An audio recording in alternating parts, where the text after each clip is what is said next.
to lie, won't stop to lie, can't stop to lie, won't stop to lie, can't stop to lie, won't stop to lie, ain't no Chico, just be smooth. Hey y'all, welcome to another episode of TechDontSleep Podcast. It's your boy Bill McCluskey in the building with another guest in the hot seat. We have Grace Edwards with Merchant Card Services? Merchant Card Services. Merchant Card Services. You got it. MCS. Hey, listen, and we're going to talk to her about her career, her business, the services that she offers, and her story. I love pulling out the stories because I think that, people's stories play a big role in how they impact or how it impacts their career and their business. And as always, what we really want to do is enable the listeners to pull out something from this conversation, and whether that is some insight, some tools, some practical takeaways that they can apply to their life and their business. So thank you for coming in. Appreciate your time. Yeah, thanks for having me. It's an honor.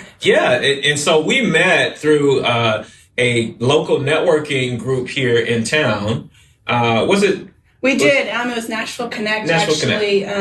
Rich was actually the one that connected us. Okay, awesome. Yeah, so Rich is one of our sales reps at My Tech Partners, and he's out doing his thing, networking, and met. And you must have had a favorable impression upon Rich because he came back, talking about it. She was like, "Yo, you got to meet this young lady named Grace. She's amazing." What's funny about that is when he emailed me and I was struggling to remember which group I met him from. It was a struggle. And then as soon as we connected again, I knew immediately where I had met him. Okay, good. But our interaction was brief and it wasn't until we met here. Yeah. So I assume you do a lot of networking to, get the word out about your services and your business, right? I do. That's actually primarily everything I do is networking. Mm-hmm. There's a lot of networking groups here in Nashville that I've just been a part of. And over the months and over the course of time, your name starts to really get out there. And that's pretty much how I've gotten business so far. Yeah, so you're out here crushing it. So just tell us real briefly exactly what Merchant Card Services does and the services that you offer. Yeah, so our full company name is POS, Merchant Card Services, stands for Point of Sale. We do everything credit card processing related. So a lot of small businesses, a lot of restaurants, small mom and pop type of places. Any type of business that takes credit cards, they would call me and tell me what they need. We have a lot of customizable options, and about any business out there, we can come up with some type of we can come up with some type of solution for them. So, but do you focus or specialize in a certain business or industry? Or small businesses. Okay, so any small business? Yes. Yeah. Big franchises, typically not going to be something we would go after. If the CEO of McDonald's called me up, that would be something just way out of... They probably own their own... Right, that's just not something that we do. But a lot of the small businesses around here in Nashville, a lot of service providers, we actually have an app that you can just use on your phone. Okay. And you can take credit cards right then and there. So how are you guys different from Stripe, right? Because a lot of people are using Stripe or what's the I don't want to call out all these Square, yeah, right? They're pretty popular, and the barrier to entry is pretty low because all you got to do is download their app, sign up, create an account, and then start taking credit cards, right? Yeah, so we're pretty different than them. A big difference would be pricing. They're going to be much more expensive. There's a lot of safety and security issues with those types of companies. I always tell people, like with Square, I'm like, if you go on the Better Business Bureau and you read up about them, you'll never use them again. You'll be that scared because of the security issues. Just because of all the issues that they have. It's like security is on just kind of one side of it. Then just customer service is huge. All of my businesses that I have, I'm very hands-on. I make sure that they're good to go. With a company like Square, Stripe, especially Square, you just don't have anybody you can call when you need help. So support. Support is huge. But also how we approve a business, and we call them typically in my world, we call them merchants. How we approve them is very different than how Square would. Square essentially, I could be up and processing within 20 minutes from now. That's kind of how it would go. Yeah. But you don't go through proper underwriting versus with us, you do. You go through underwriting. We make sure you're approved. Businesses can't run a transaction for $20,000 unless they're approved to do that. And that's just a security issue there. So Square doesn't do proper underwriting. they'll just kind of onboard you. You're good to go. And then weeks or months later, they'll actually like look at your stuff and just kind of hope to God, cross your fingers that like you're good, that nothing's wrong. And how I describe it to a lot of businesses, it's essentially the same thing as going into a bank and then just handing you a mortgage loan without ever looking at your credit, making sure you have money in your bank account. Yeah. Like your credit is important. We do pull it a little bit there. Your credit's important. We got to make sure that you can handle a chargeback. We want to know if you've ever been bankrupt, like that kind of thing. It does make a difference. Yeah. Actually, most people are really surprised. Like, I just want to take credit cards. I'm like, well, we've got a few more of that. We've got a lot of questions, you know. Yeah. And a lot of people are surprised about how much information actually because it's a big security, you know, you got to be PCI compliant. Yes. And then there's a lot of fraud going on, you know, so people kind of take advantage of that. Yes. And all those things are very, very important. So I come alongside business owners, I educate them. Yeah. Versus some of those other companies, they just kind of throw you kind of what you need without ever educating you. Yeah. And so I run across businesses that have been doing something a certain way for a long time and either have been shut down or have just been just kind of flying by the seat of their pants. Yeah. And all of a sudden one day I come along and I'm like, hey, this is not cool. Like, you can't do this. And it's usually very easy to fix. Yeah. And it's generally going to be a better solution than, you know, I have a few stories I could share. Yeah. Well, that's the key. People that have done things you can't do. Yeah, because it's kind of willy-nilly out there. Like, I don't think, like, the industry is even regulated a lot either, especially from the standpoint of people selling the service. You know, they can go out. You don't have to be licensed, you know, to promote or market the service. But I want to talk about how you got into this industry, right? So, like, where did you come? You're from Middle Tennessee, right? Yes, I am. I'm actually born and raised here in Middle Tennessee. I grew up just outside of Murfreesboro. Okay. In a little town. Yeah, in a little town? Little town. What town? What's the town? Like, we're talking like Mayberry type of town. Yeah, so humble beginnings, I should say, right? You know, somewhat. I think from the outside, you know, it didn't look that way, but you know, now that I'm older, I realize quite how humble it actually was. So yeah, because you know, you have an interesting background, and I think like for me, when people talk about their upbringing or something that they've been through in the past, it really helps develop them as a person, and then they use those qualities or traits of that character to help them succeed going forward. You know what I mean? So tell us about your interesting background. Like, tell us about like where you come from, what really distinguishes you, and what made you who the person you are today. Yes, it's gonna be interesting. I don't know if you're ready for this. I'm ready. You know what I'm saying? I'm definitely ready. Yeah. So I grew up in a really small town. I have a big family. I actually have 6 siblings.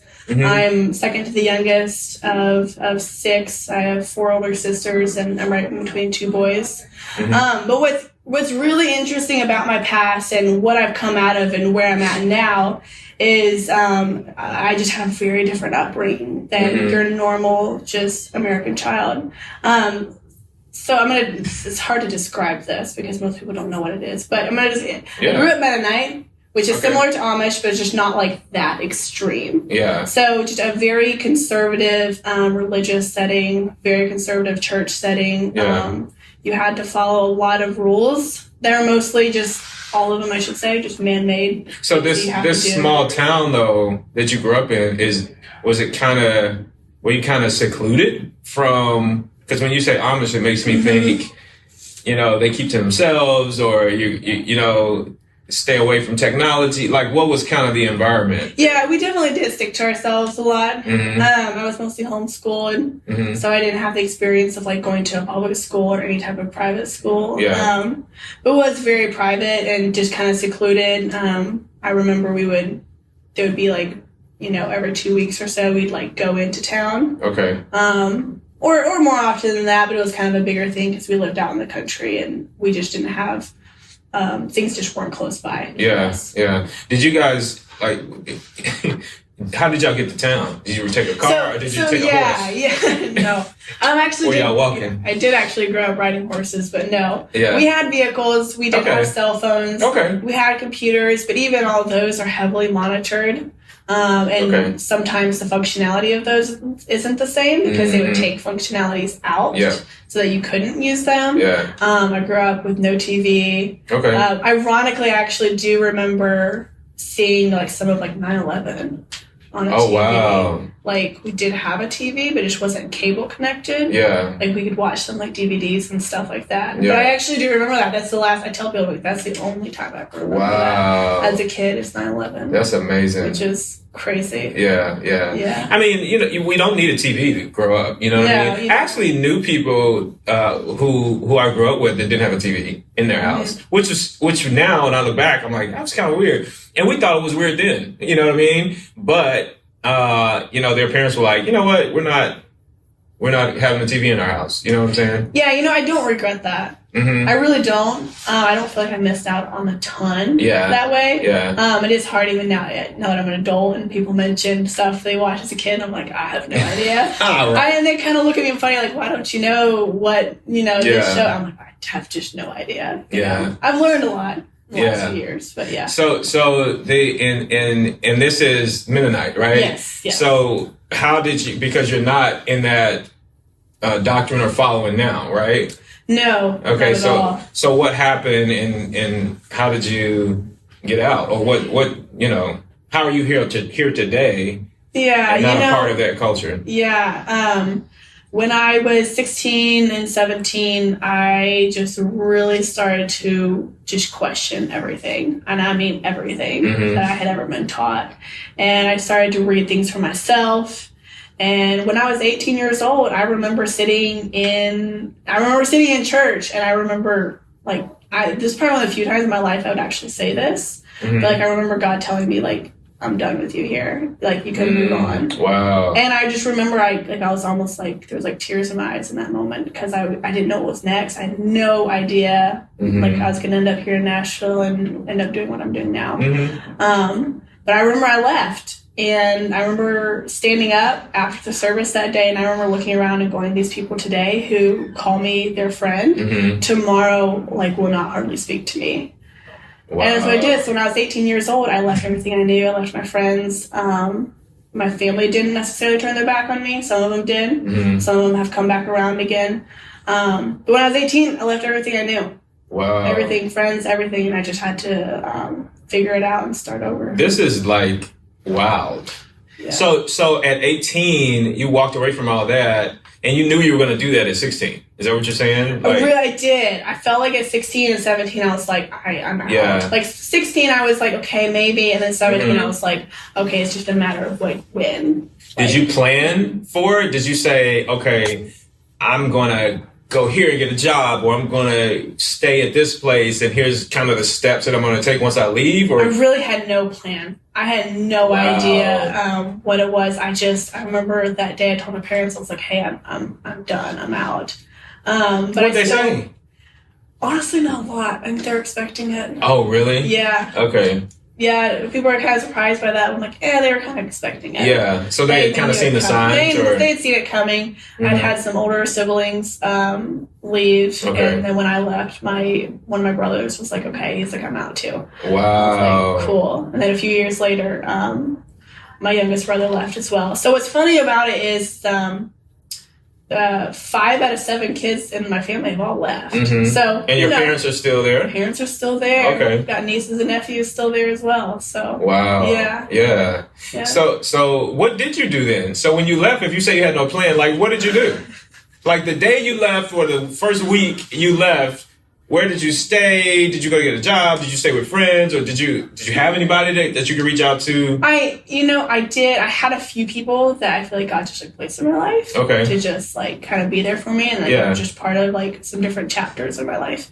I actually still lived at home, and I had a job there in the local community at a Mennonite store. Okay. That was pretty awkward. But I made it, so I worked there for a while. So they didn't disfellowship you. They didn't say, well, if you're leaving this religion or doctrine, then you can't work here no more. You got to. No, they didn't say that. Okay. I mean, some people definitely had some. Some people shunned you. Oh yeah, there's definitely that. I wasn't shunned.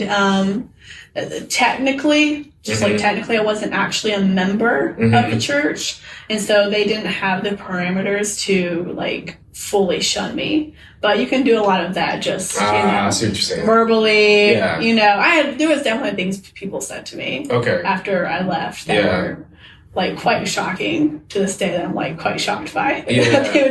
Someone even say that to another human being. It's like, oh, okay. Yeah. Cool. But I worked. I traveled some. I did some different things around the country. I lived in Colorado for 3 months. Oh, cool. Doing some stuff there. And then I also, this is kind of funny, but for like 2 months in one summer, I worked, I traveled the country with this family. They had a concession fair. Concessionaire business with fairs. Yeah. And so they would go around and had all these different food trucks and trailers and stuff. So I traveled around kind of like the Midwest with them. Wow. And you did that for how long? I think 2 months one summer. So I did that. And then I'm trying to think, I guess I was 19. I moved to Nashville with a friend and lived in one of their friends' basements. And I was a nanny for a family of 4 kids. Yeah. I loved it. And I worked for a few other families for a while. And then I simultaneously worked 2 jobs. I was on the leadership development team for Chick-fil-A. Okay. And that's where I've met some of my best friends just from being here in Nashville. Yeah. Chick-fil-A was a hard experience. It was good. It taught me a lot. But it was also extremely hard. I didn't have the best experience there, unfortunately. Chick-fil-A is a great company, but I didn't have the best experience there. But I worked for Chick-fil-A, but I also kind of got into the property management space and house management. So it was 2019, I started working for a family as their house manager. And you kind of know they're not like celebrity status by any means, but all these celebrities here in Nashville like have these types of people that just kind of manage their life, and not just like a personal assistant, like the house, the pets. It's just a lot. It's a whole lot involved. Yeah. So I did that for quite a while. And what does that look like though? Like you're managing like the landscaper coming by and the house cleaner and the pet visits and all this stuff. Yes. Doctor visits and making appointments, changing appointments. A lot of that. I think I need a house manager. I can got a lot going on. Yeah. It's very nice. The house manager really I told some people I was like every mom's dream. Yeah. Did you pick up groceries too? Oh yeah. Oh my god. Did you cook? Constantly. No. Oh, okay. I would occasionally do some food prep. Make a charcuterie board or something like that. But I really rarely did any cooking. That was not part of my main duties. But 5 days a week from about 9 till about 4 every day. They had somebody full time just to manage everything. And were you busy? Or did you have a lot of downtime? No, I was busy. That is crazy. You have your days kind of planned out, very well. Mondays is this, Tuesdays is that, Wednesdays this, Thursdays this, I think it was Wednesday and the Thursdays I had 100 roses would come, and so I would arrange all the roses and put them around the house. Nice. And that always took a little while. And I'd take the dogs on a walk, and depending on the time of year, maybe the pets didn't go on a walk. Maybe it was. How long did you do that? Quite a while. Okay. What's interesting actually is that family is still in my life.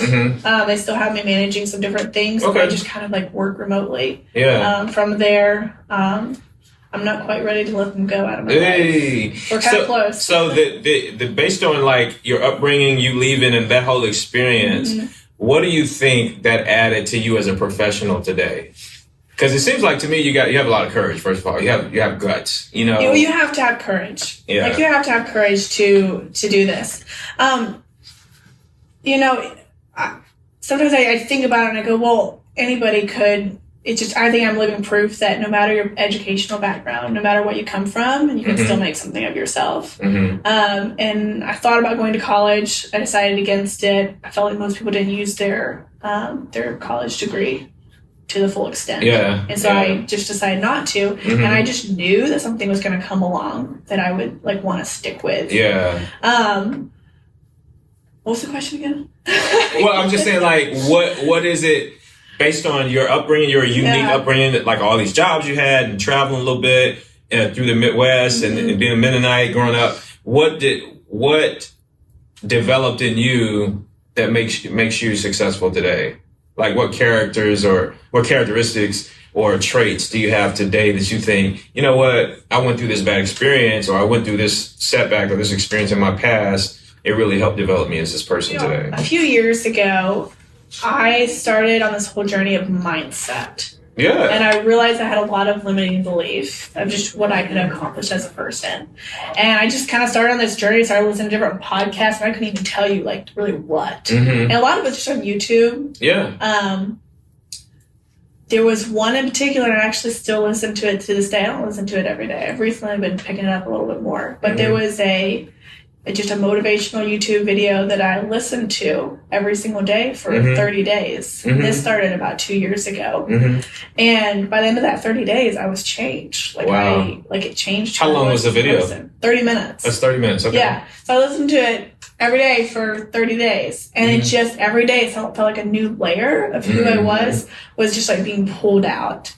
Just like any negative self-talk, doubt, just how you look at money, how you look at life, you know. So many people, when it's raining outside, they're like, oh my God, you know, they're just like whining, complaining about it. And I was the only one going, yay, it's raining. You know, it's just like embracing everything in life that maybe you could look at as a negative and just turning it into a positive, not letting it affect me. Yeah. And that's why I slowly started to develop everything that came against me. I just like didn't let it affect me. Yeah. I was just like deflecting everything. I was like, I'm not going to let it ruin my day. Yeah. That pushed me to get to where I'm at today. Okay. And to who I am today. Yeah. So, yeah, it's kind of cool. It's been a crazy journey. So do you still do have a practice like that? Like every morning you listen to something? I do. Every day I try to listen to something. I especially love starting off the mornings. There's a lot of power in the mornings. There's a lot of energy in the mornings. This last summer I started like taking an early morning walk. And just, I kind of looked like a crazy lady going through the neighborhood, my cup of coffee. Like a crazy lady? I did. I just kind of, you know, it's just kind of funny. People kind of looked at me funny. But I like to go out and just sit and watch the sunrise. And just, you know, do some breath work, do some meditation, and just, there's a lot of power in it. Yeah. It's cool to see the things that come out of that. Yeah. And sometimes it's just more so than anything, it's just the change you see within yourself happening outside of those. Yeah. But there's a lot of power in a strong morning routine. Yeah, 100%. I agree totally. You know, I read this quote this morning, and it said, you know, yesterday I wanted to change the world. And so I started working on changing the world. But today I became wise and decided to change myself. Yeah. So I think that, like, in essence, if we continue to work on ourselves and change ourselves, we do change the world, you know, because we impact everybody we come in contact with our energy, you know, on whatever frequency we're on. You know, we have an impact on people's lives, and then they, in turn, because of us, impact other people. So we do change the world, but we start by changing ourselves. So that's key. Like, and I think, like, in business and as entrepreneurs, we are the source of our success. And, you know, because what we do is going to lead to a certain result. Yeah. But who we are determines what we do.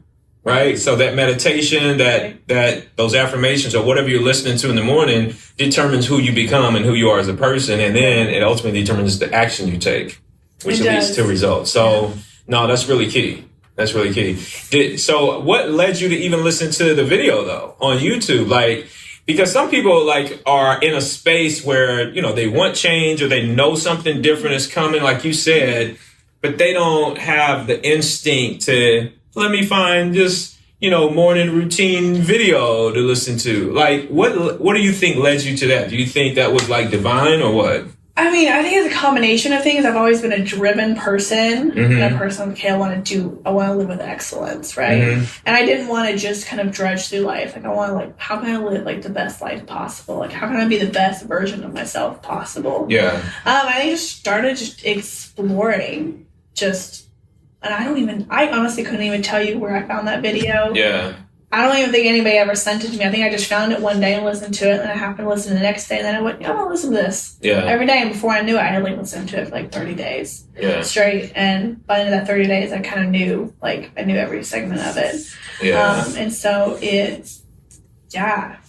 I think every young person who is a young entrepreneur, they're new in their industry, and they're out there doing something that's hard. And I don't work a typical 9-to-5 job anymore. As of now, I don't do that. I have to go out and find business. I have to go out there and find work, and it's hard. Days where you might sit in your car and you cry or something. I'm like, that's okay. You're doing something right if you're pushing yourself that hard.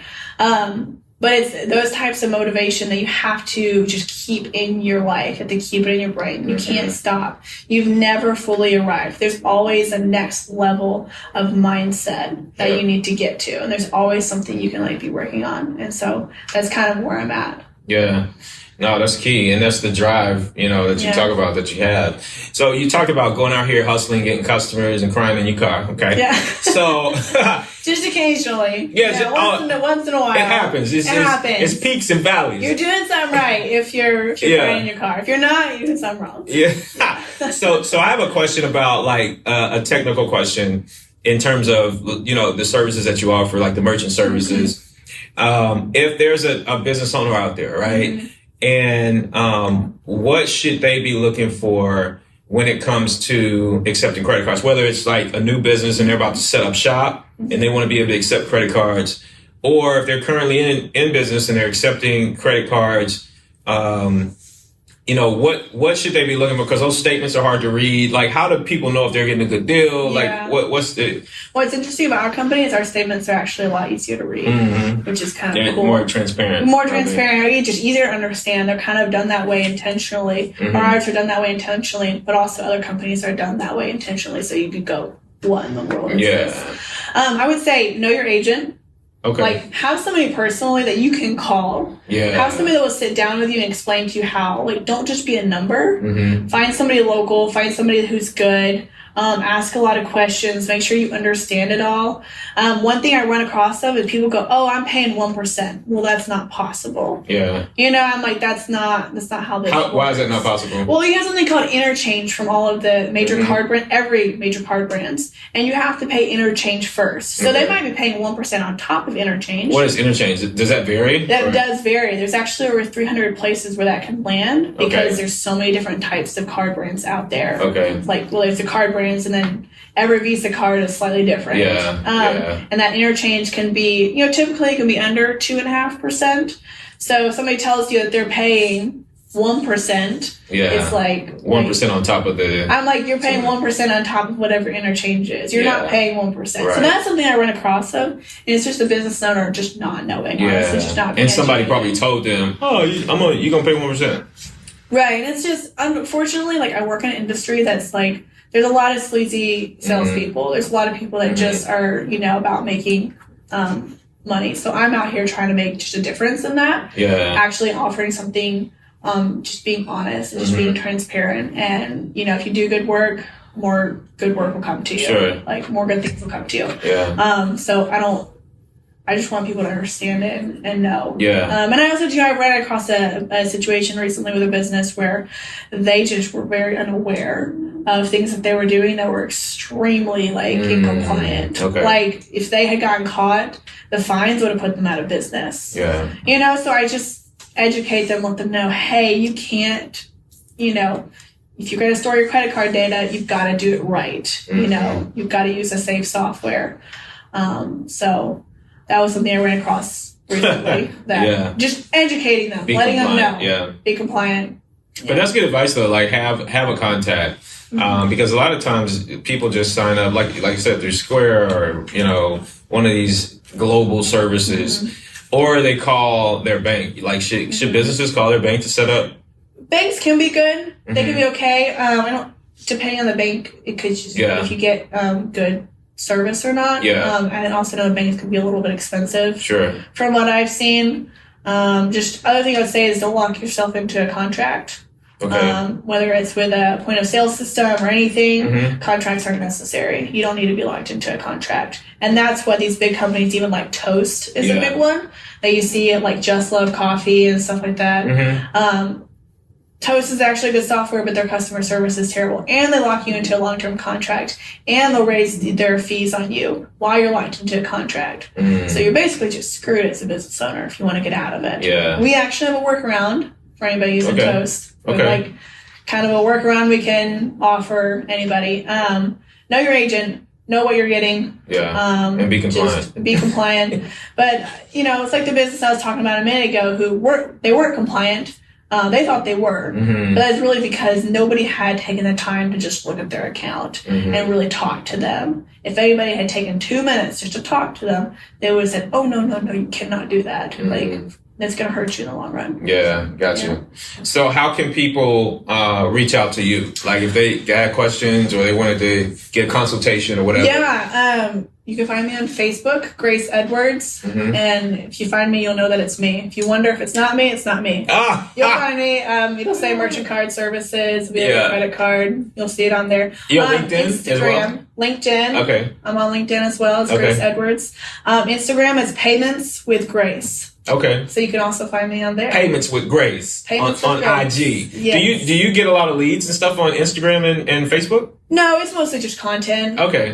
Those are just educational platforms. Yeah. I'm on Facebook a lot more than Instagram. Okay. Definitely. Wow, that's deep. Yeah. I mean, given that most young folks are on IG and not Facebook. I feel like my content is not Instagrammable. Yeah. Like it's just really hard to make what I do Instagram friendly or interesting. And also I've run across a ton of contacts on Facebook, and Facebook's just different than Instagram. Yeah, definitely. Both great. When I first started out, I was doing Instagram, and then I went, I don't like this. Gotcha. So, You doing any TikTok? No. Oh god, no. I do. There's some funny reels on Instagram, but Okay, gotcha. but not TikTok. I'm not that funny. Yeah. Well, Grace, we appreciate you coming in, sharing your story, giving us some good advice in this space. And guys, if you need help, if you just got questions or you want a consultation, you want to shop, for merchant services, reach out to Grace Edwards on Facebook, LinkedIn, or Payments with Grace on Instagram to engage her. And what's your territory too? Can you do anything in the country? I actually can. Okay. I can go anywhere in the country. I'm mainly here in the Middle Tennessee area, here in Nashville. But I can go all over. So no matter where you're at in the country, I can help you out. All right. Well, we appreciate you. Thank you so much. I know, we value your time. So, and your energy. So we appreciate you coming in and adding value to the listeners, who are primarily entrepreneurs or business folks. We definitely want to thank our sponsors as well. Our sponsors are always, in place right on time to help us do this podcast and our events. So Comcast Business, Spectrum VoIP, and TPX are the three sponsors that we want to shout out. And if you are not following us on social media, make sure you look us up on IG, Instagram. That is Instagram, right? Facebook, LinkedIn, all the platforms, TikTok. The handle is TechDontSleep. So make sure you're following us, and YouTube as well. If you're watching this on YouTube, go ahead and subscribe, okay? And make sure you subscribe and so you get a notification when we drop new episodes, literally almost every week. So we appreciate y'all. And guys, this is the last episode for season 2. So lucky you, Grace. You got some valuable info. We got a great story. And just be on the lookout for our holiday episodes coming up. So I know we got a Thanksgiving episode coming up and a Christmas episode coming up as well. So be on the lookout for that. We're going to give you some hot tips in terms of technology gifts for Christmas and some things to do around Thanksgiving and spending time with your family related to technology. All right. So we appreciate y'all. Appreciate you again, Grace. And we'll see y'all next time. Holla. Can't stop to lie, won't stop to lie. Can't stop to lie, won't stop to lie. Can't stop to lie, won't stop to lie. Ain't no Chico, just be smooth.